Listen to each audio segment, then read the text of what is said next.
Peter, the Video Game Awards have come and they have gone. And oh man, were they long. They went over like 3 hours.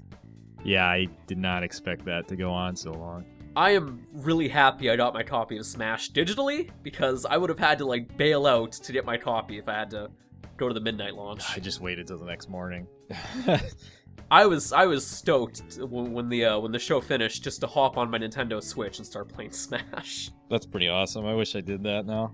Which, by the way, there was some great incentive to do so after this event. So we'll go all over it. We'll cover the announcements first, and then we'll go into the awards itself. But kicking off the show was this really odd-looking Switch title called Sayonara Wild Hearts? Looks like some sort of rhythm thing. I don't know. I don't know if it's exclusive to Switch or not, but yeah. I thought I heard rumblings of it being an album. Like it's just the album as a video game, but I don't know. I have no idea. It wasn't really an informative trailer. That could be interesting, like an album tied into a video game itself. Like that could be a novel idea. I don't know. But following that is Journey to the Savage Planet, I believe it's called. It's from Typhoon Studios. I didn't even honestly notice that, so... Yeah, it seems like another survival game. It's, to take the quote from our own article on it, it's about cataloging alien flora, exploring, determining if the planet is, like, fit for, you know, humanity and such, and habitation and all that stuff.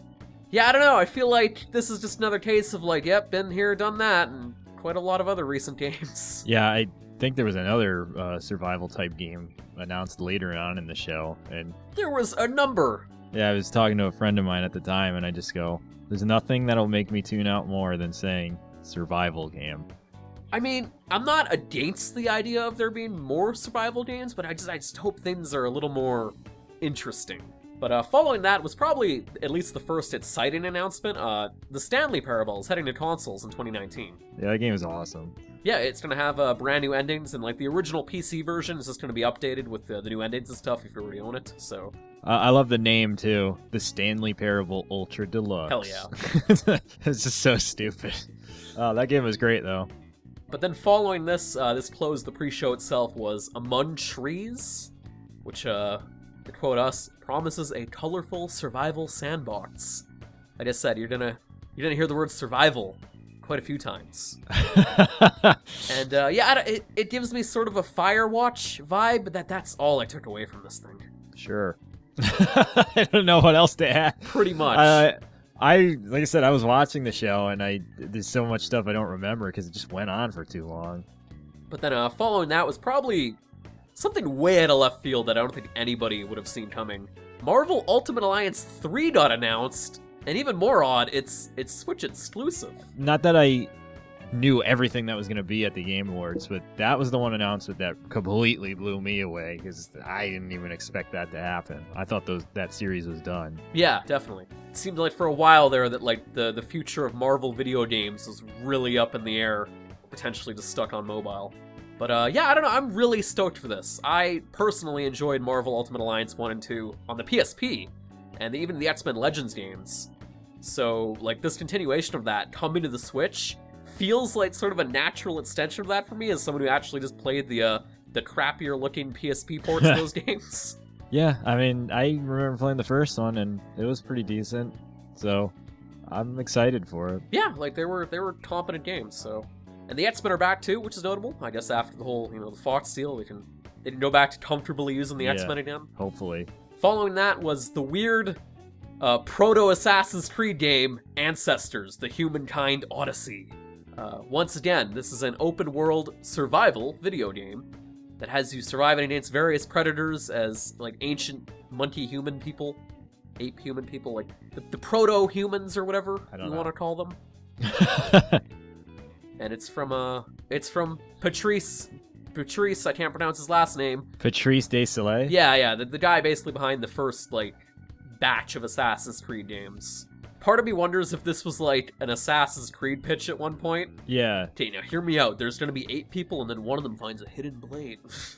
Yeah, it very well could have been an unused pitch for Assassin's Creed, but I tend to favor the... It'd be a weird Assassin's Creed game. I tend to favor the Assassin's Creed games before 3, so honestly, that sounds fine to me. It could be pretty good. And then following that was Supergiant's Hades. Yeah, this one I actually wrote about.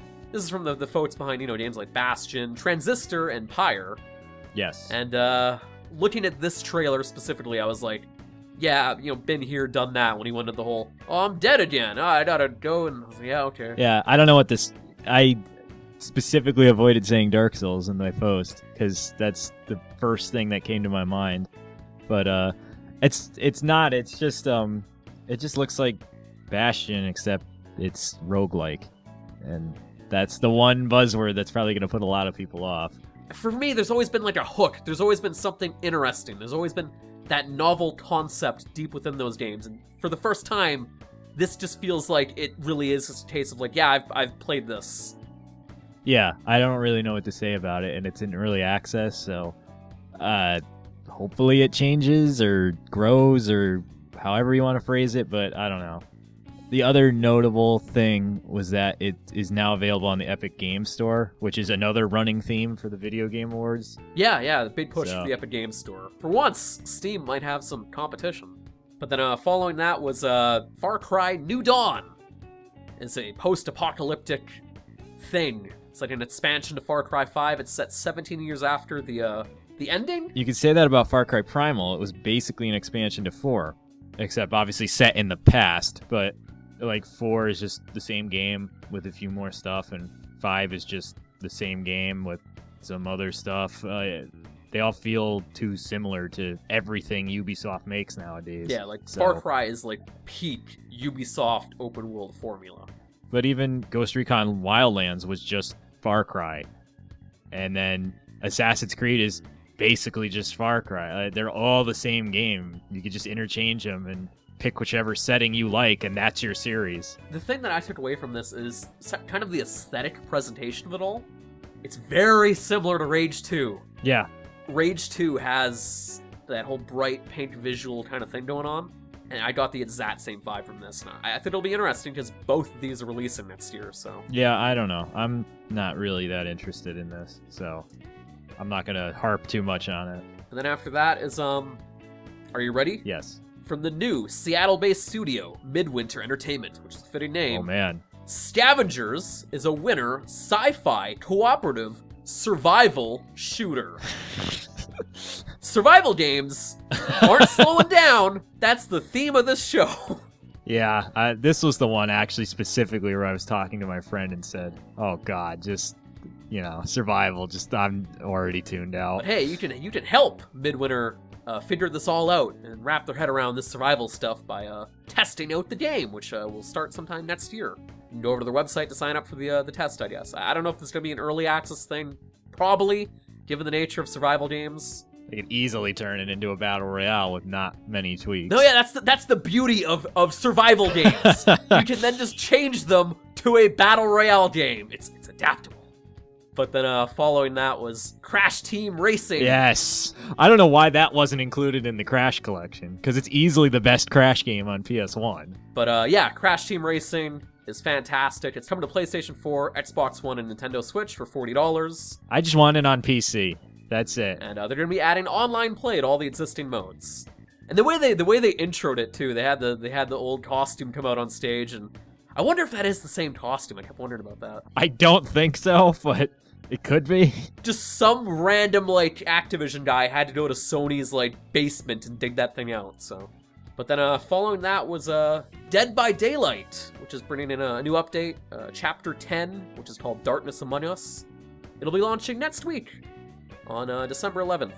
That one I wrote for the site, and I don't really know a whole lot about Dead by Daylight, but this is the first time that one of the killers is actually human.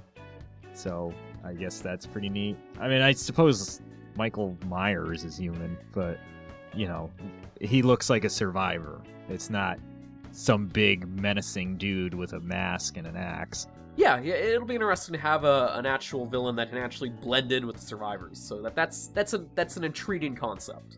But following that is Dauntless, which is coming to the Switch, Xbox One, and PS4, and mobile next year.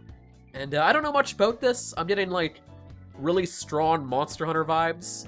I do know that like there's gonna be like a Destructoid like emote thing or some sort of animation that shoots like a weird Destructoid image into the sky. So that's pretty cool. You'd see Mr. Destructoid, I guess, in the game. That's kind of neat. Following that was the last campfire, which is from the Hello Games, the guys behind No Man's Sky, which, I don't know, I didn't take much away from the trailer on this. It looks like a cute little adventure-style game. Art styles like that I'm a sucker for them, and I think it could be interesting, but because of the pedigree of Hello Games, I have no idea. I don't know. I feel like Hello Games might be stuck with that stigma for a while, but to quote Jordan on the site, there's a little boat and a little torch and a not-so-little pig. It's charming as hell. But following that, this is the thing I was most excited about when I heard the This is yours. Stuff. This was being teased. They were putting some neat-looking marketing on Twitter for this, of like in-game brands and stuff. And the announcement was Obsidian's new first-person RPG, The Outer Worlds. In what appears to be like a faraway planet with themes of like corporate greed and a dystopian society.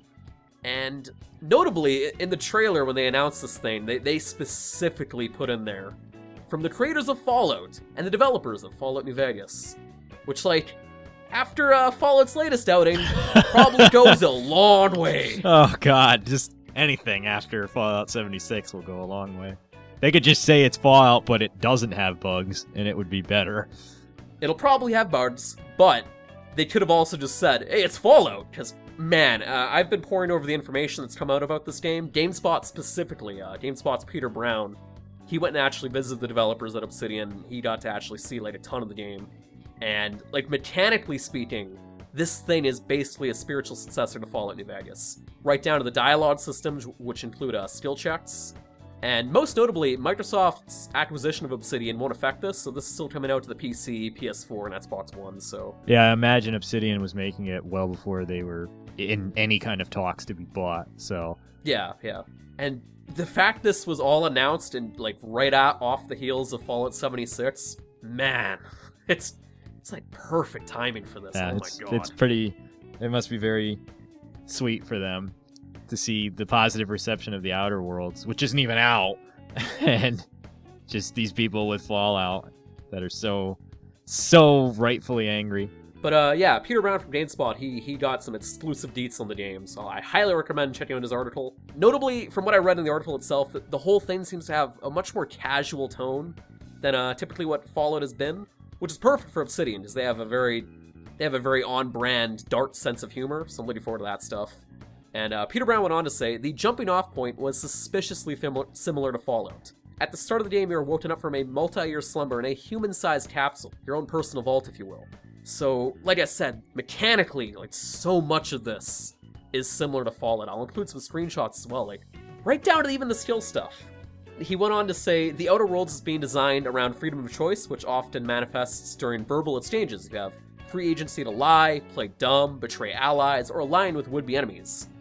So, these concepts obviously, like, aren't limited to Fallout stuff, but man, like I said, the fact this is coming off the heels of Fallout 76, and the fact they put, from the creators of Fallout and the developers of Fallout New Vegas, in the trailer, you can tell they're banking hard on this. Yeah, they know what is going to make people happy, and after that, like, I wasn't into Fallout before Bethesda got it, and ever since they've had it, I don't know what people see in that series, because I wasn't there originally. So, yeah, it'd be nice to have a game by the creators of the series that isn't restricted by Bethesda's schedule. Like I said, this feels like a spiritual successor from the original creators, which I'm all for, so.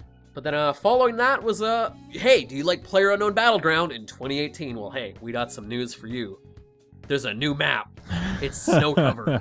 You'll be able to see players' footprints and stuff and even track them. That could be a neat concept. There's going to be a new, new That vehicle. could be great. I mean, that kind of persistent gameplay is interesting, but then all I could think of is it's PUBG. I'm going to point my gun at someone and shoot, and it's not going to hit anything.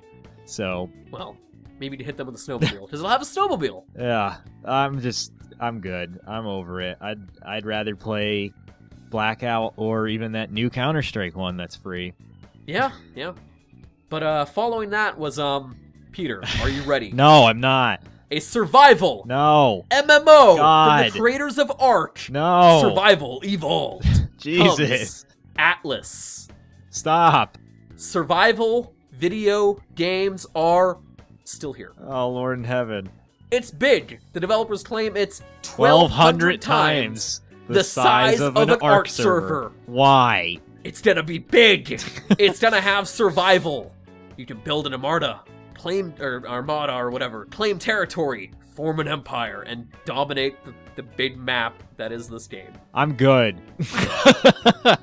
I'll take a hard pass. I fall in the boat of like wanting to watch maybe like really interesting role players on Twitch play this thing instead, like people like Kraken. Yeah, I'll just see what they get up to and go, okay, well, it's fun, I guess. I don't understand developers' need to blow the size of their map out. I don't want a massive freaking world. But Peter, you can punch trees in a map that's 1,200 times bigger than in the last game in which you punched trees. I was having this discussion recently with a friend of mine, and what I said was, I think the reason I like Yakuza so much is the map isn't that big, but it's full of stuff. Can you punch trees in Yakuza and then craft a spear with that? But the map is full of stuff I actually want to do. Following that was a new game from the creators of Abzu, The Pathless. Once again, this is the thing that I got confused with earlier. I couldn't tell if this was like... It was one of these colorful, pretty-looking indie games that all are kind of set in the woods and look the same. I'm sorry, I don't know. I have nothing really to say about this thing. I didn't play Abzu. I've heard people compare it to Journey, but it's apparently not as good. Speaking of which, I don't know. Journey is coming to PC. Yeah, it's not on anything yet, but it's up for pre-order or something on the Epic Games Store. Following that was BioWare announcing their backup plan for when Anthem falls on its face. Sorry, like as mean as that sounds, I'm 100% serious in saying that like if Anthem tanks, it's good to know that like BioWare maybe has something to at least recover with, I hope. The first Dragon Age is the only one that is interesting to me because it's not an action RPG or a stupid open world game. It's actually like Icewind Dale. Like I said, as mean as it sounds, I'm just glad that maybe BioWare has a backup plan for Anthem. Yeah, EA would be dumb to lose them, but we know how EA is with studios, so... It's a scary thought. Anyways, following that was a new trailer for Psychonauts 2, which I don't really have much to add to this. It looks promising still. I mean, it looks cool, I guess. Psychonauts was a game I loved in high school, but then when I played it 10 years later, I wasn't really big on it. I think that for its time, it was just wildly different, but now that we've done things better, or, you know, even zanier, it doesn't have as much charm. It's still got some great writing, though. That's always been a big asset of Tim Schafer, so I don't doubt that Psychonauts 2 will be awesome from a story perspective. It's going to have all that zany comedy and those wildly inventive worlds. I don't know if the platforming is going to be particularly good. So who knows? I'm just happy it's a thing because there's no reason why that series should have died 14 years ago. Speaking of death, as soon as Ed Boon came out on the stage and was talking about whatever award, they cut away to a surprise trailer for Mortal Kombat 11. It looked great. I don't know about the choice of music. That was a little odd, but still, Raiden beat the living crap out of Scorpion and blew his head up, and then a classic Scorpion came out of somewhere and destroyed Raiden. The choice of music for these games has always been kind of interesting, like from Disturbed and whatnot, so like, you know, I don't know. I don't expect much when it comes to the music trailers. Ever since the end of Mortal Kombat X, I've been looking forward to seeing Evil Raiden. I think that's such a wild idea, and you know, every new Mortal Kombat game they try to make new characters and they all suck. So I'm very much into the idea of reimagining old characters. I thought Cassie Cage was fine. I don't know. I liked Kung Jin. He was pretty decent, and Devora's awesome, but the only character I've liked ever since Mortal Kombat 3 came out was Kenshi in Mortal Kombat Deadly Alliance. Well, this one's going to have a roster of new and returning, with a K, classic fighters. So, it'll be interesting. I just wonder what the classic Scorpion's about. Yeah, like they were emphasizing the whole classic stuff, so I'm curious how that'll play into the story side of things potentially. And then there's a lot of rumors going around about it. I don't know what to believe, but apparently, along with the story mode, there's supposed to be a Shaolin Monks co-op mode, and that just has me super excited. That sounds incredible. But on the weirder side of things was a Stranger Things announcement. It's getting a weird, like, 16-bit game that's gonna follow the events of Season 3. I mean, I'm in the boat of I still need to watch Season 2, so, like, I don't know what to really expect, and this whole game looks like another case of, like, been there, done that. I'm fine with the beat 'em up, I guess. I don't know. It seems like it has more effort going into it than that a Netflix show tie-in should have. Well, there was going to be a tie-in with another developer, but, well. Yeah. That's a sad topic. Yes. Anyways, on the note of not sad topics, Rage 2 is releasing in May 14th. Yeah, I don't know about Rage 2. And, it's from the boys at Avalanche, right? Yes, Avalanche, and obviously Bethesda is publishing it. Yeah, who worked on previously Mad Max, and I don't know, like I'm interested in the vehicle-driven focus of this stuff. That looks interesting to me, but like as I mentioned earlier, it'll be interesting to see how people take to this after Fallout 76 and with Far Cry New Dawn releasing in the same year. Because of Fallout 76, I know that negative customer perception is going to bleed into other games. There's also the fact that Rage 1 wasn't particularly well received, and years later, it almost seems like a worse game, just because it's such a missed opportunity. I don't know, I feel like there's a fresh start to this thing. Yeah, I just don't know if calling it Rage 2 was the best idea. Maybe they could have called it Rage, some kind of subtitle. This could have probably been a Mad Max sequel. It could have been that, too. Yeah. But following that was a Persona 5 tease that I initially thought was going to be like a Switch announcement, which I hope still happens, by the way. But that's exactly what I thought. As a tease of Persona 5 on Switch, and I was like, okay. And then it ended up being a Smash reveal, which was still pretty great. Yeah, that blindsided me. On that note, there was still kind of no information if like Persona 5 was coming to Switch or not, so I hope that happens in the next little while. I hope there's an announcement for that, because I feel like Persona 5 on the Switch would be awesome. It's a perfect portable kind of I have no history with Persona, but all this did to me was further strengthen my idea that Kiryu from Yakuza is gonna be in Smash. Like,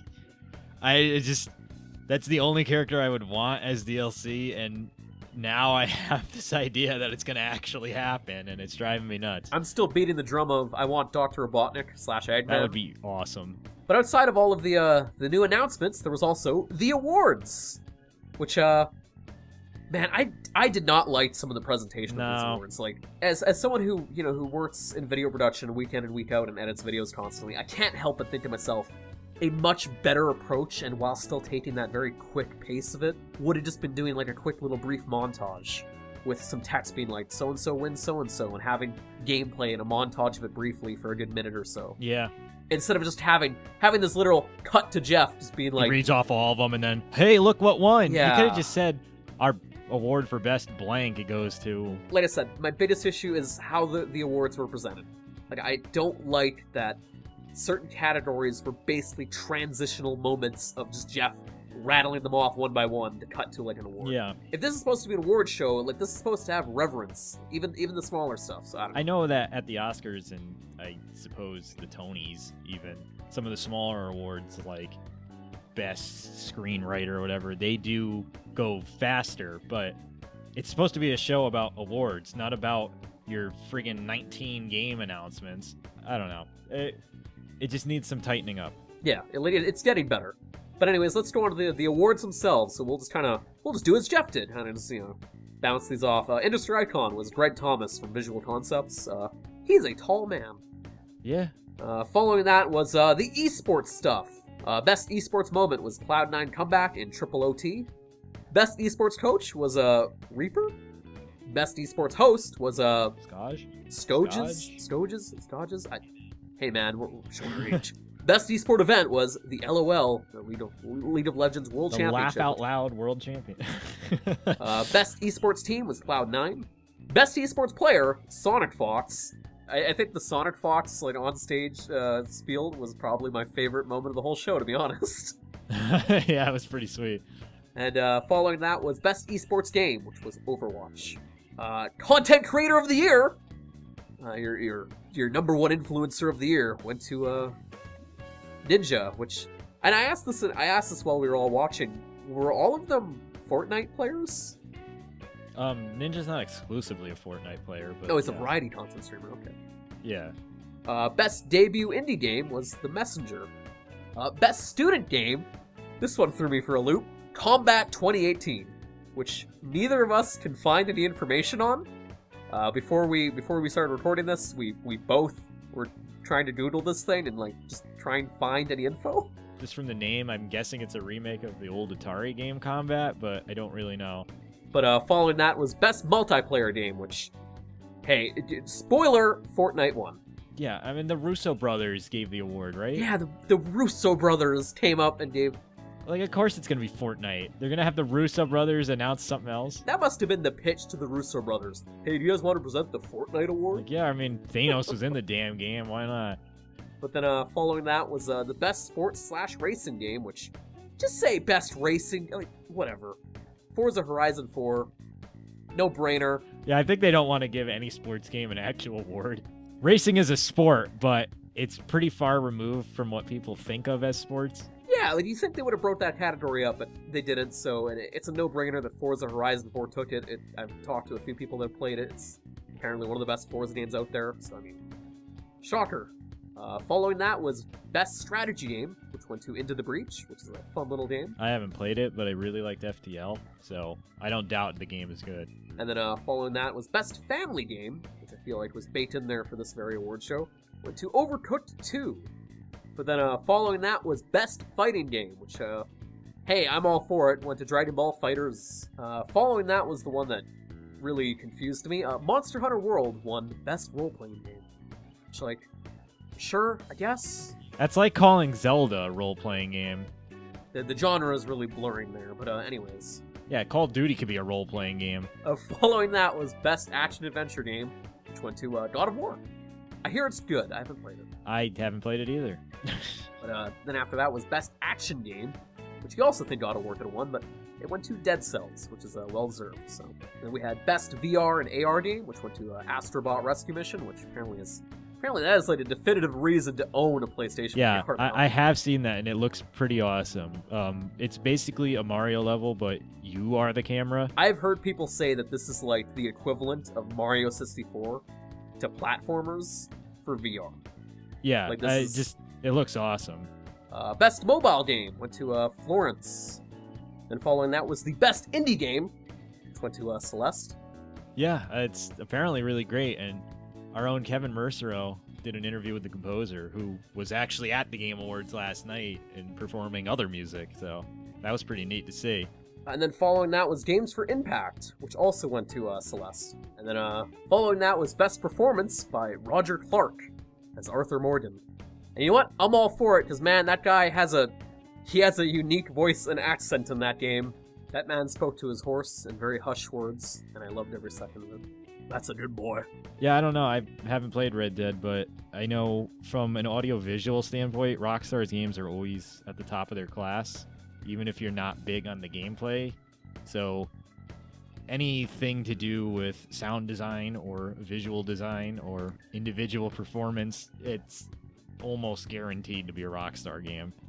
Following that was also Best Audio Design, which, to what Peter just said, it's kind of obvious it kind of went to Red Dead Redemption 2, but some people are a little upset about that, and they also won Best Score as well. I don't know. I've seen videos of Red Dead, and yeah, like the sound design seems spot on, and even the soundtrack is just great. Yeah, they got some original music in there that they recorded for the game, so... I'm a huge fan of that. You don't believe how much I can't stand that movies and games use licensed soundtracks. They're like, just create a theme. It's not hard. Yeah. Jesus. Everything that was made in Red Dead Redemption 2, including the vocal tracks, was recorded in-house and done, so... It was all very good. We got to see a performance of it as well at the show, which was pretty good. Those people seem to be having a great time on stage. Yeah. And then following that was Best Art Direction, which went to The Return of the Obra Dinn. And then following that was Best Narrative, which went to Red Dead Redemption 2. And following that was Best Game Direction, which went to God of War. And then following that was Best Ongoing Game, which I feel like was a category made specifically so they could give Fortnite an award. I have no idea. I mean, every game's an ongoing game nowadays. Like I said, they needed a reason to have Fortnite win awards. This was that category. Yeah. Following that was the award that most people tuned in for and waited 3.5 hours for, Game of the Year, which went to God of War. That actually surprised me. I was almost certain Red Dead was just going to sweep it. Yeah, for a little while there, Red Dead was like, it was taking some awards, and I was like, oh, is this going to be the whole show? Oh, man. But no, yeah, they won Game of the Year, and, you know, good on them. I hear it's a fantastic game. I probably won't get around to it till next summer.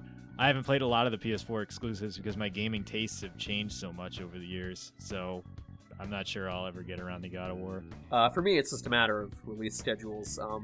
Once December ends, we're entering just a whole other rush of new games, so it's hard to squeeze in room for games lately. And yeah, you know, we'll wrap up our thoughts and everything on the award show. Like I said, it's the award presentation aspect of the show needs to be improved greatly. Yeah, that wasn't a very good aspect, and I don't have a problem. Like, at least it was entertaining and there was stuff to look forward to, but it just needs to be shorter. Like, I don't know why anyone thought a 3.5 hour show was a good idea.